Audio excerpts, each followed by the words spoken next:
আমি পর্বের প্রথমেই আপনাদেরকে কিছু গালভরা শব্দ শোনাবো। যেমন, একটি গণতন্ত্রে বিরোধী দলের ভূমিকা কতটা গুরুত্বপূর্ণ। একটি গণতন্ত্রে বিরোধী দলকে সবসময় অত্যন্ত সক্রিয় থাকতে হয়। তাদেরকে সরকারের ওপরে চাপ তৈরি করতে হয়, সরকারকে প্রশ্ন করতে হয়, যাতে সরকার সচেতন থাকে এবং তৎপরতার সঙ্গে কাজ করে। কিন্তু এরপরেই আমি আপনাদেরকে বলবো, এসব ভুলে যান, কারণ পশ্চিমবঙ্গে যারা প্রধান বিরোধী দল তারা এসবের কিছুই করে না, এবং সেটা আজ থেকে নয়, অনেক দিন ধরেই। পশ্চিমবঙ্গে সরকার এবং প্রধান বিরোধী দলের সম্পর্কটা অনেকটা হয়ে গেছে ওই মুখোমুখি বারান্দায় দাঁড়ানো পাড়াপড়শিদের মতো। একদিকে চিৎকার চেঁচামেচি কায় কিচ্চোর হইচই, আরেকদিকেও সেই একই ব্যাপার, চিৎকার চেঁচামেচি হাউমাউ খাও কায় কিচ্চোর হইচই এইসব। তার ফলে কাজের কাজটা কিছুই হয় না। যেটা হয় সেটা হলো থোড়বড়ি খাড়া এবং খাড়াবড়ি থোড়। এক্ষুনি এবার আপনি রেগে মেগে উঠে আসতে পারেন এবং বলতে পারেন, বললেই হলো। তাহলে আমি আপনাকে বলবো, আমি এখানে বসে আকাশ কুসুম রচনা করছি না, আমি বিষয় তুলে আপনাদেরকে বলছি। গত 2 সপ্তাহে ক্যালকাটা হাইকোর্ট 3টে অত্যন্ত সাংঘাতিক গুরুত্বপূর্ণ ইস্যু নিয়ে কথা বলেছে। অত্যন্ত গুরুত্বপূর্ণ কয়েকটি ইস্যু তারা বিরোধীদের হাতে তুলে দিয়েছিল। সেটা নিয়ে বিরোধীরা কি করেছে? তারা প্যানেল ডিসকাশনে গিয়ে খই ভেজেছে। এই 3টে ইস্যু আমাদের রাজ্যের সাধারণ মানুষের জন্য অত্যন্ত গুরুত্বপূর্ণ, তাদের জীবনকে ডিরেক্টলি এফেক্ট করে। কিন্তু তারপরেও আপনি এই ইস্যুগুলো নিয়ে আমাদের রাজ্যের প্রধান বিরোধী দলকে সেইভাবে সরব হতে দেখেননি। বিষয়গুলো এবার একটু ভেঙে বলা যাক। প্রথম ইস্যু, সম্প্রতি ক্যালকাটা হাইকোর্ট রাজ্য সরকারকে এই প্রশ্ন করেছে যে বর্তমানে আমাদের রাজ্যে স্কুল ছুট পড়ুয়াদের সংখ্যা কত, এবং তারই সঙ্গে ছাত্র পিছু আমাদের রাজ্যে কতজন শিক্ষক বা শিক্ষিকা রয়েছে। এর উত্তরে রাজ্য সরকার কি বলেছে? আমাদের রাজ্য সরকারের উত্তর হলো, আমার একটু সময় লাগবে, তারপর আমি বলছি।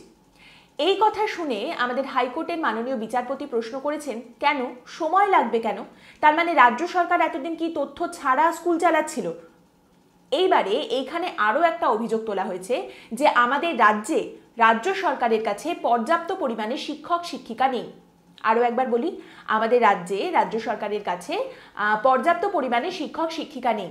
এবার উল্টো দিকে দেখুন, এসএসসি চাকরি প্রার্থী যারা শিক্ষক শিক্ষিকা হতে চাইছেন, তারা অবস্থান বিক্ষোভ করছেন, আন্দোলন করছেন চাকরিটা পাওয়ার জন্য, শিক্ষক শিক্ষিকা হওয়ার জন্য। তাদেরকে মারধর করে তুলে দেওয়া হচ্ছে, রীতিমতো মারধর করে তুলে দেওয়া হচ্ছে। আর উল্টো দিকে আমাদের রাজ্য সরকারের কাছে পর্যাপ্ত পরিমাণে শিক্ষক শিক্ষিকা তো নেই, এই তথ্যও রাজ্য সরকারের কাছে নেই যে ছাত্রদের অনুপাতে কত শিক্ষক শিক্ষিকা আমাদের রাজ্যে রয়েছেন। এবার এইরকম একটা ইস্যু যদি বিরোধীদের হাতে যায়, বিরোধীরা যদি এইরকম একটা ইস্যু দেখতে পান, তাহলে তাদের কি করা উচিত? এই বিষয়টা নিয়ে প্রতিবাদ জানানো উচিত, এই বিষয়টা নিয়ে প্রশ্ন করা উচিত রাজ্য সরকারকে, যেখানে বিরোধীদের কাছে কিন্তু সেই রিসোর্সেস রয়েছে। বিরোধী যারা, অর্থাৎ আমাদের রাজ্যের প্রধান বিরোধী দল যারা বিজেপি, তাদের কাছে এই রিসোর্সেস রয়েছে। আপনারা যে কোনো একটা গ্রামে যান, শহরে যান, সেখানে কতগুলো স্কুল আছে সরকারি, কতজন ছাত্র রয়েছে এবং সেই অনুপাতে কতজন শিক্ষক শিক্ষিকা রয়েছেন, সেটা বার করুন। এইভাবে যদি আপনারা গ্রামের পর গ্রাম, শহরের পর শহর স্কুল এবং ছাত্রছাত্রী এবং শিক্ষক শিক্ষিকাদের হিসেব আনতে পারেন, it becomes a story, it becomes something যেটা রাজ্য সরকারকে ব্যতিব্যস্ত করে তুলবে, যে তারা পরিকি করে উঠে আগে এই বিষয়টা নিয়ে কিছু করার চেষ্টা করবে, এই সমস্যার সমাধান করার চেষ্টা করবে, কারণ আপনারা বারবার এই বিষয়টা নিয়ে প্রশ্ন করতে থাকবেন। রাজ্য সরকারের সমাধান করার জন্য কি করবে? রাজ্য সরকারকে শিক্ষক শিক্ষিকাদেরকে নিয়োগ করতে হবে, আরও বেশি শিক্ষক শিক্ষিকাকে রিক্রুট করতে হবে, এবং এই নিয়োগ পদ্ধতি তারা আরও স্বচ্ছ করবে, যাতে বারবার এই নিয়োগ পদ্ধতি আটকে না যায়। কারণ নিয়োগ পদ্ধতি আটকে গেলে শিক্ষক শিক্ষিকার সংখ্যা কমে যাবে, শিক্ষক শিক্ষিকার সংখ্যা কমে গেলেই প্রধান বিরোধী দল আবার এই নিয়ে প্রশ্ন করে প্রতিবাদ করে তাদেরকে ব্যতিব্যস্ত করে তুলবে। কিন্তু আমাদের রাজ্যের যারা প্রধান বিরোধী দল বিজেপি, তারা কি এরকম কিছু করেছে? এই বিষয় নিয়ে এত বক্তব্য রাখতে কি তাদেরকে দেখা গেছে? এবং তারই সঙ্গে আরও একটা কথা বলে রাখা উচিত, শিক্ষক শিক্ষিকাদের মধ্যেও কিন্তু বিভিন্ন রাজনৈতিক দলের ইউনিয়ন থাকে, প্রত্যেক রাজনৈতিক দলের কিন্তু সেল রয়েছে, কিন্তু তারপরেও আমাদের প্রধান বিরোধী দলের তরফ থেকে আমরা এই নিয়ে সেইভাবে সেই রকম প্রতিবাদ কিন্তু দেখতে পাইনি। এই গোটা ইস্যুটা, এই গোটা সমস্যার ফলে কারা এফেক্টেড হচ্ছেন? আমাদের রাজ্যের সাধারণ মানুষজন এবং কোটি কোটি মানুষজন। শুধুমাত্র যারা শিক্ষক শিক্ষিকার চাকরি চাইছেন, এসএসসি চাকরি প্রার্থী, তারা নন, ছাত্রছাত্রীরা, তাদের বাবা মায়েরা সবাই কিন্তু এফেক্টেড হচ্ছেন, এবং সুরাহা হলে এই এতগুলো মানুষের জীবনে সুরাহা হবে। এই মানুষজন কারা? আমাদের রাজ্যের সাধারণ মানুষজন। এবং আরও লজ্জা ঘেন্না ভয় একেবারে ছুঁড়ে ফেলে দিয়ে বলতে গেলে, এরা আপনাদের ভোটার, আপনাদের ৭৫ জন বিধায়ক আমাদের রাজ্যে রয়েছে।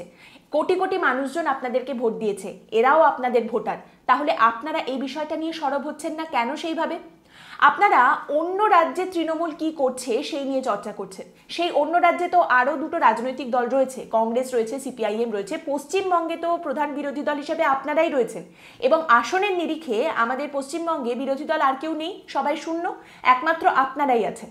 তারপরেও আপনারা এখানে তৃণমূল কি করছে সেই নিয়ে কেন সরব হচ্ছেন না, সেই নিয়ে কেন আওয়াজ তুলছেন না? এইবারে আসি দ্বিতীয় ইস্যুতে।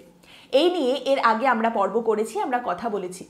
ক্যালকাটা হাইকোর্টের তরফ থেকেও এই প্রশ্ন তোলা হয়েছে, রাজ্য সরকারকে এই প্রশ্ন করা হয়েছে যে প্রথম সারির কোভিড যোদ্ধা যারা, কথা ছিল যে তারা যদি ডিউটি করতে করতে আক্রান্ত হন কিংবা কেউ যদি করোনা আক্রান্ত হয়ে মারা যান, তাহলে তাদের পরিবার একটা ক্ষতিপূরণের টাকা পাবে, এবং কেউ মারা গেলে তার পরিবারের একজনকে সরকারের তরফ থেকে যোগ্যতা অনুযায়ী একটা চাকরি দেওয়া হবে।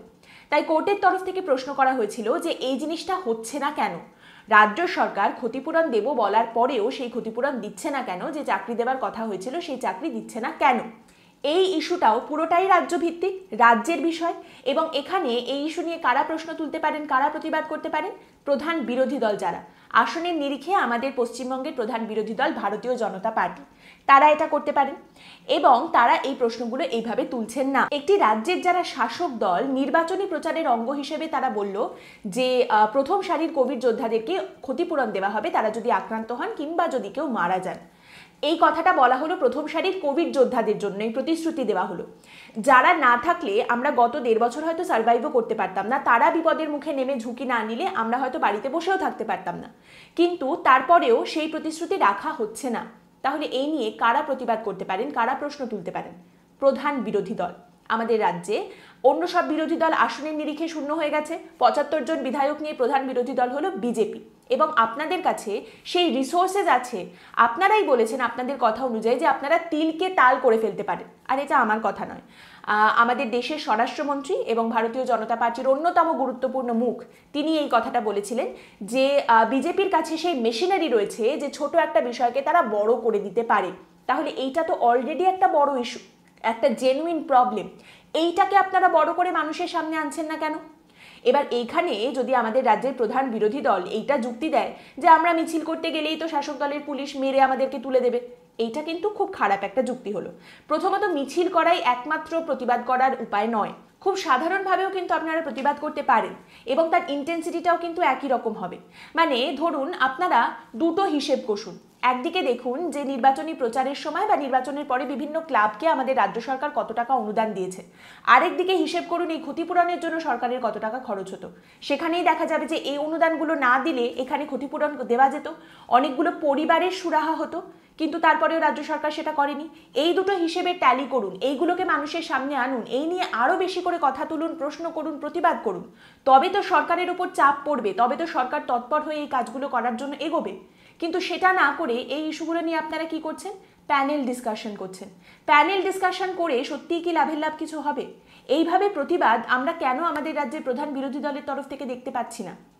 কিন্তু ছাড়ুন, এই সমস্তগুলো করতেও যে পরিমাণ ধৈর্য লাগে সেটা হয়তো আপনাদের নেই। তৃতীয় ইস্যু জানিয়ে হাইকোর্ট প্রশ্ন তুলেছে এবং বিরোধীদেরকে যে ইস্যুটা তুলে দেওয়া হয়েছিল সেটা হচ্ছে বেআইনি নির্মাণ। আমাদের পশ্চিমবঙ্গে কলকাতার বুকে এবং কলকাতার আশেপাশেও যেখানে সেখানে যত্রতত্র ডোবা, জলাভূমি এই সমস্ত কিছু চাপা দিয়ে ভরিয়ে বিল্ডিং তৈরি করা হচ্ছে, multi storey building, high rise উঠে যাচ্ছে।